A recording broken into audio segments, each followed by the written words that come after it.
Hello বন্ধুরা, আজকে আমরা চলে এসেছি দক্ষিণেশ্বর কাটিয়া বাবা আশ্রমের এমন এক মন্দির যেটাকে কলকাতার দ্বিতীয় বৃন্দাবনও বলা যায়। এখানে অনেক কিছু দেখার আছে।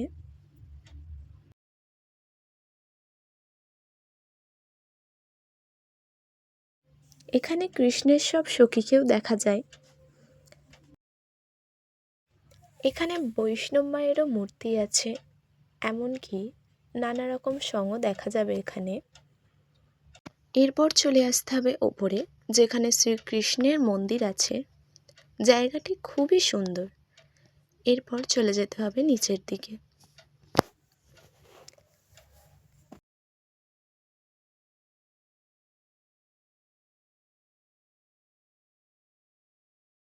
এখানে জায়গাটি খুবই সুন্দর, পারেন তো আপনারাও ঘুরে আসুন।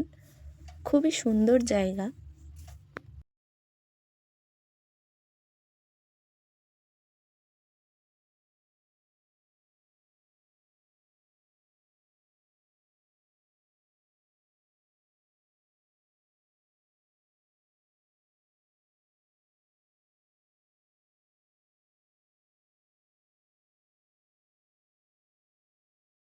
এখানেই মন্দিরটি শেষ হলো।